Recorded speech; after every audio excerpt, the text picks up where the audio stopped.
অবশেষে আলোচিত সমালোচিত মানবতার ফেরিয়ালা খ্যাত child and old age care আশ্রমের চেয়ারম্যান মিল্টন সমাদরকে গ্রেপ্তার করেছে ডিবি পুলিশ। বুধবার সন্ধ্যা 7:30টার দিকে ডিবি পুলিশের একটি দল ঢাকার মিরপুর থেকে তাকে গ্রেপ্তার করে।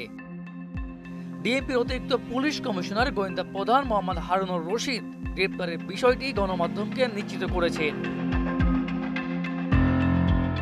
সামাজিক যোগাযোগ মাধ্যমে মিল্টন সমাদরের সেবামূলক কর্মকাণ্ডে রয়েছে ব্যাপক প্রচারণা, যেখানে দেখা যায় অসহায় দুস্থ মানুষের সেবায় তিনি গড়ে তুলেছেন child and old age care নামের একটি বৃদ্ধাশ্রম। সেখানে রাস্তা থেকে অসুস্থ ও ভবঘুরদের কুড়িয়ে ওই বৃদ্ধাশ্রমে আশ্রয় দেন। সেসব নারী, পুরুষ ও শিশুকে নিয়ে ভিডিও তৈরি করে প্রায় তাকে সামাজিক যোগাযোগ মাধ্যমে পোস্ট করতে দেখা যায়। মানুষের অসহায়ত্ব তুলে ধরে তাদের জন্য বিত্তবানদের কাছে সাহায্য প্রার্থনা করেন।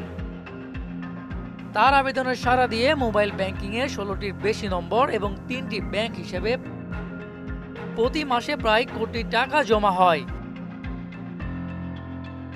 এর বাইরে অনেকেই তার প্রতিষ্ঠানে সরাসরি অনুদান দিয়ে আসেন।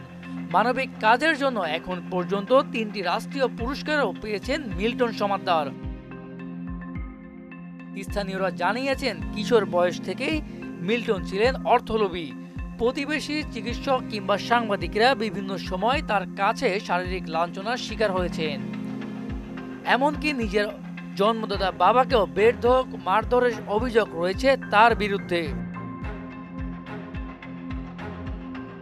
মিল্টনের বিরুদ্ধে গুরুতর ভয়ঙ্কর অভিযোগ হচ্ছে অসহায়, দরিদ্র ও ভবঘুরে মানুষের কিডনি সহ বিভিন্ন অঙ্গ প্রত্যঙ্গ কেটে বিক্রি করে কোটি কোটি টাকার মালিক বনে গেছেন।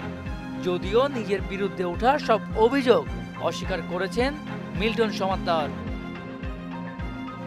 মিসবাহ রহমান, মোহনা ডিজিটাল।